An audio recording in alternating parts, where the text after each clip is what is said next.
당신이 몰랐던 이야기, 오늘은 우리는 왜 우울하고 힘들고 방황하는가, 허무주의에 대한 이야기입니다. 물질적인 풍요가 행복을, 정신적인 안정을 가져다 주지 않는다는 것은 이제 너무나도 잘 알려져 있습니다. 당장 현재 인류는 역사 속에서 가장 물질적으로 풍요로운 시대에 살고 있지만 가장 정신적으로 붕괴해 있죠. 전 세계 국가의 항우울제 처방 건수는 매년 역대 최고치를 갱신하고 있고, 영국의 경우 10년 전과 비교해서 690만에서 890만으로 폭증했습니다. 2024년 미국 국립정신건강연구소 NAMI에서 낸 통계를 보면 미국 청년 중 32.2%가 정신질환을 경험했고, 미국 고등학생 중 40%가 지속되는 슬픔, 불안, 절망감을 느꼈다고 나오죠. 그리고 이 중 20%는 진지하게 스스로 생을 마감하는 것을 고려했고요. WHO의 보고서를 보면 상황이 더 심각한 것을 알 수 있습니다. 전 세계 인구 8명 중 1명, 약 9억 7천만이 정신질환을 앓고 있고 1년에 70만 명이 스스로 생을 마감하고 있죠. 정신과에 접근하기 힘든 국가들까지 고려하면 정신질환을 앓는 사람은 훨씬 더 많을 거고요. 전 세계 기준 15에서 29세 사망 원인의 2위가 스스로 생을 마감하는 것이니, 이 정도면 개인적인 문제가 각 국가의 상황이나 사회적인 문제가 아닌 뭔가 근원적인 이유가 있는 현상임을 알 수 있습니다. 한국은 어떨까요? 더 심각합니다. 인구 대비 스스로 생을 마감하는 비율은 OECD 회원국 중 부동의 압도적인 1위죠. 40대 이하 연령층에서는 스스로 생을 마감하는 게 사망원인 1위를 차지하고 있고, 다른 연령층에서도 2위에 랭크되어 있습니다. 고독사라 불리는 사회적 고립사도 매년 증가하고 있고요. 여기서 알 수 있는 건 전 세계적으로 우울과 불안 같은 정신건강 악화가 젊은 층에게 유독 심하게 퍼지고 있다는 것이죠. 현재 전 세계의 청년 세대는 역사상 가장 풍요로운 시대에 살고 있음과 동시에 가장 우울하고 불안한 세대라는 말이기도 합니다.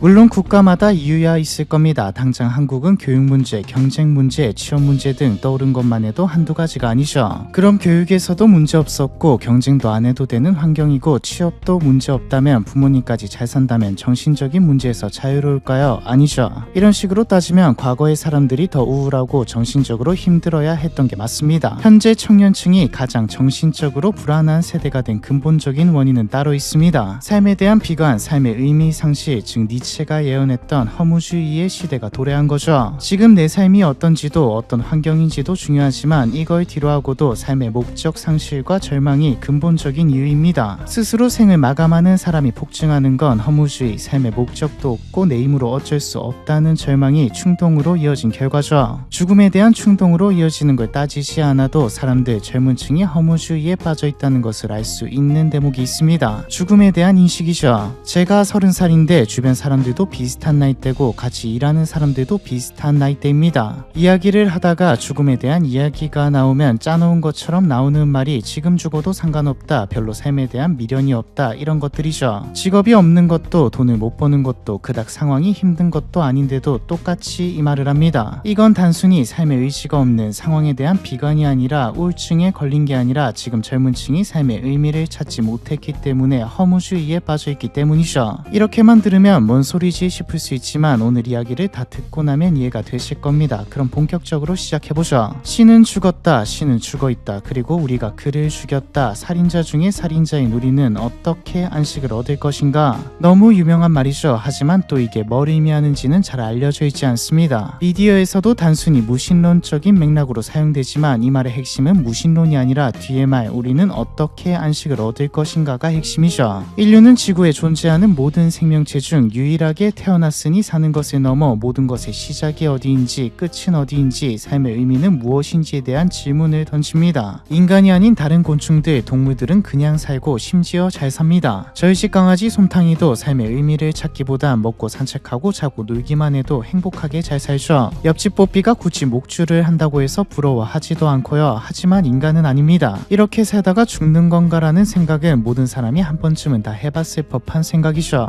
이런 인간에게 종교는 단순히 신을 믿는 것이 아닙니다. 각 국가마다 다른 종교가 우위인 건 있지만 종교들의 공통점이 있죠. 삶의 목적과 방향, 의미를 제시한다는 겁니다. 불교와 같이 신이 아닌 자기 쇠양을 통해 부처가 될 수 있는 종교도 마찬가지죠. 어떻게 살아야 할지, 뭘 하면 안 되고 뭘 해도 되는지, 또 어떻게 해야 죽음의 끝에서 안식을 얻을 수 있는지까지 다 가르쳐줍니다. 종교뿐만 아니라 전통도 마찬가지고요. 잘 보면 종교와 전통은 제시한다는 점에서 뿐만이 아니라 그냥 그 자체로서 서로 겹쳐 있습니다. 서양에서 기독교는 기독교 그 자체로 자체로 종교이자 전통이었죠. 기독교적 세계관을 보면 신이 인간을 창조했고 지구는 우주의 중심이자 인간은 창조의 정점이며 신의 형상대로 만들어진 특별한 존재입니다. 인간이라는 그 자체만으로도 특별함이 부여되어 있죠. 동시에 우리가 왜 이렇게 살고 있고 무슨 죄를 저질렀는지, 어떻게 살아야 하는지, 또 어떻게 구원받을 수 있는지까지 종교로서 전통으로서 모두 설명했습니다. 신의 뜻에 따라 도덕적으로 살고 천국에 가고 선과 악의 기준을 세워주고 삶 속에서 겪는 고난, 고통에도 의미를 부여해 주었죠. 내가 지독한 병에 걸리거나 말도 안 되는 불행을 겪는다 해도 신의 뜻이었습니다. 만약 종교가 없었다면 나한테만 왜 이런 일이 생기지라며 우울하고 낙담하고 순수하게 고통이었을 것들이 종교가 있음으로써 극복하고 나아갈 수 있는 이유가 있는 것들이 되죠. 또 종교에서 스스로 생을 마감하면 그에 따른 불이익을 준다는 내용이 공통적으로 들어가 있기에 스스로 생을 마감한다는 건 신을 믿는 입장에서 종교를 따르는 입장에서는 하면 안 되는 것이었습니다. 이렇게 과거의 사람들은 서양에서는 기독교가 또 각 국가에서는 그 국가 나름의 종교가 정치, 교육, 문화, 도덕의 중심이 되었고 신의 권위처럼 종교의 가르침도 이로 인해 생겨난 전통들도 절대적이었죠. 그런데 이 견고한 세계관이 종교가 전통이 믿음이 무너지기 시작했습니다. 1517년 마르틴 루터의 종교개혁은 가톨릭교회 부패에 대한 항의였지만 결과적으로는 진리의 원천이었던 로마 가톨릭교회와 교황의 권위를 떨어뜨렸고 1543년 천문학자이자 가톨릭 사제였던 니콜라우스 코페르니쿠스의 지동설은 기존 기독교적 세계관을 부쉈습니다. 종교적으로 볼 때 신이 창조한 특별한 무대인 지구가 중심이어야 했지만 지구가 태양을 도는 돌 중 하나라는 것은 그 당시로서는 받아들이기 힘든 것이었죠. 갈릴레오 갈릴레이는 지동설을 옹호하다가 종교 재판을 받고 가택 연금에 처해지기까지 했습니다. 뉴턴이 발견한 만유 인력의 법칙은 행성들이 신의 손에 의해 움직이는 게 아닌 물리 법칙에 따라 움직인다는 것을 설명했고요. 사실 이런 것들 하나하나가 직접적으로 사람들 생각에 영향을 끼쳤다기보다는 이 흐름이 계몽주의로 이어졌다는 것이 포인트죠. 17세기와 18세기에 걸쳐 퍼진 계몽주의의 핵심 아이디어는 간단합니다. 인간의 이성으로 세상을 이해하고 개선할 수 있다. 이성을 통해 사회의 무지를 타파하고 현실을 개혁하자. 데카르트는 나는 생각한다, 고로 존재한다라는 명제로 철학의 출발점을 신이 아닌 인간의 사고에 두었고 볼테르와 같은 프랑스 철학자들은 교회의 권위를 직접적으로 공격했습니다. 칸트는 계몽주의를 인간이 스스로 자초한 미성숙으로부터 벗어나는 것이라고 정의했죠. 실제로 계몽주의자들은 이전 사회의 비합리성, 미신적인 요소들과 맞서 싸웠고 종교적인, 정치적인 박해를 받기도 했습니다. 이성과 과학의 진보를 기반으로 했기에 종교와는 상극일 수밖에 없었죠. 들으면서 느끼셨을 건데 동시에 계몽주의는 현대를 살아가는 우리의 생각과 일치한다고는 못해도 적어도 기반에 깔려있고요. 이때부터 지금까지도 계몽주의가 외쳤던 내용들, 이성은 절대적으로 칭송받고 있습니다. 즉 계몽주의 이전의 시대, 종교와 전통이 절대적 가치이자 진리인 시대는 이때 끝났고 우리는 계몽주의 이후의 시대, 과학과 이성이 또 돈이 가치이자 진리인 시대에 살게 되었다는 말이죠. 정치와 종교를 분리하는 세속주의는 지금도 예외인 몇몇 나라가 있긴 하지만 특수한 케이스일 뿐 스탠다드가 되었고 다윈이 출판한 종의 기원이라는 책, 그리고 그 안에 진화론은 생물학 이론을 넘어 인간 존재에 대한 근본적인 재정의를 하도록 만들었습니다. 산업혁명은 물질적인 풍요를 가져왔지만 전통적인 공동체와 과거 사회에서 통용되던 가치의 개념을 부쉈죠. 이런 거대한 흐름 속에서 현대를 예언한 허무주의의 시대를 예견한 철학자가 등장합니다. 니체죠. 일단 허무주의가 뭐냐? 허무주의는 한마디로 정의하면 세상에는 본질적인 의미도 절대적 가치도 존재하지 않는다는 관점입니다. 라틴어로 없음, 무를 뜻하는 니일이라는 단어를 써서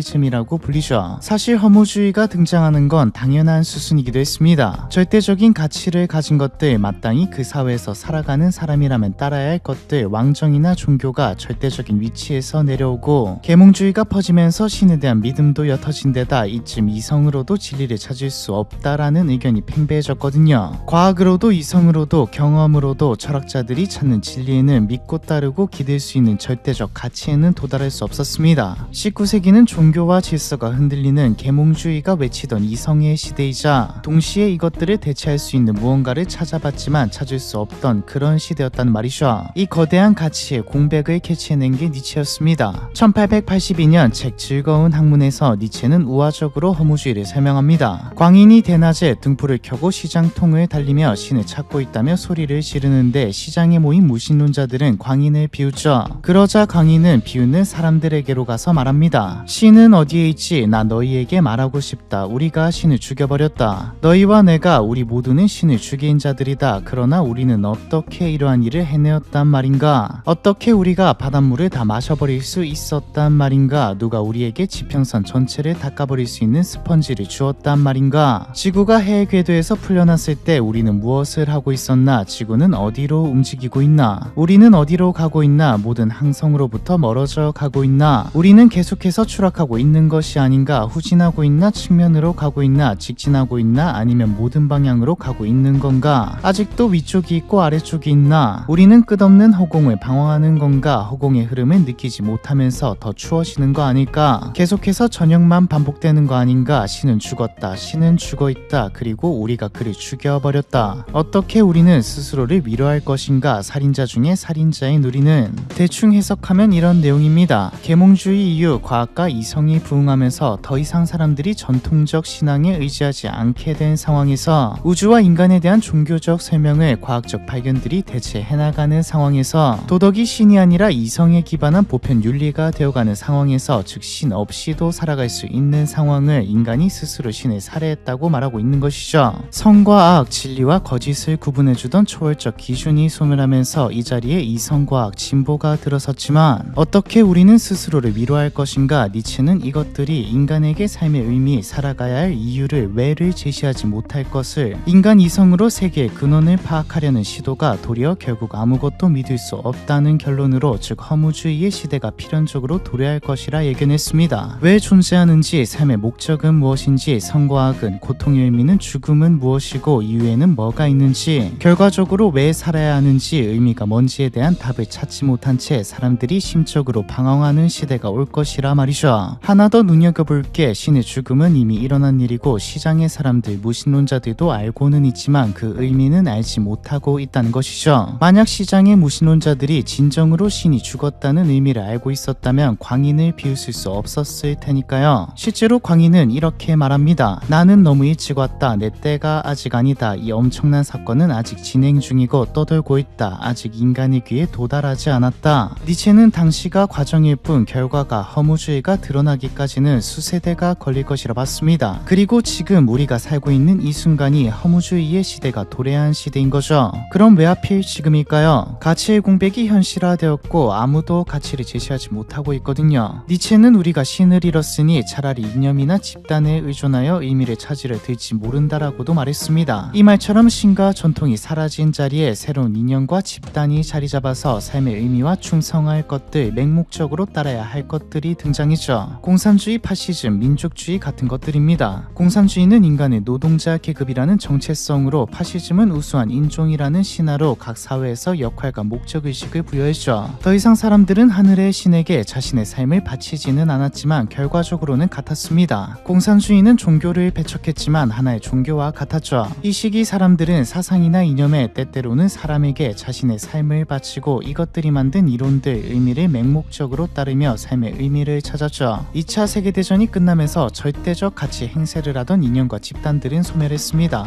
지금도 있긴 하지만 구시대적인 산물이자 악으로 여겨지죠. 냉전이 끝나고 난 뒤에는 공산주의도 함께 몰락했고요. 이 시기 사르트르와 까미를 필두로 한 실존주의가 부상한 것은 우연이 아닙니다. 알베르 까미가 쓴 시지프 신화의 첫 구절인 참으로 진지한 철학적 문제는 오직 하나뿐이다. 그것은 바로 죽음이다라는 말처럼 신과 이성이 떠난 부조리한 폐허 위에서 인간은 고독하고 또 지독하게 자신의 존재 이유를 증명해야 하는 시기가 도래했죠. 그런데 예상과 달리 종교와 전통의 자리를 인연과 집단의 자리를 대체하는 게 또 등장했습니다. 돈과 소비죠. 신이 떠난 자리에 남은 공허한 재단은 돈과 상품으로 채워졌습니다. 브랜드는 나의 정체성이 되었고 더 많은 돈, 더 좋은 집과 차는 삶의 의미와 목적, 이유, 목표가 되었죠. 좋은 대학, 좋은 직장에 취직하기 위해 학교를 열심히 다녔듯이 사회 전체가 어릴 때부터 이걸 쫓아야 한다고 가르쳤고 미친 듯이 이것들을 쫓다 보니 허무주의를 느끼지 못한 겁니다. 조금 더 나은 집, 조금 더 나은 브랜드의 차, 조금 더 나은 브랜드의 옷, 더 많은 월급, 더 좋은 직장을 위해 모두가 달렸죠. 그리고 운 좋게도 이때까지는 다음이 항상 존재했습니다. 즉 다음 단계로 가는 사다리가 있었다는 말이죠. 1과 10 사이에 2와 3이 4가 있었습니다. 게임에서 퀘스트를 깨듯이 말이죠.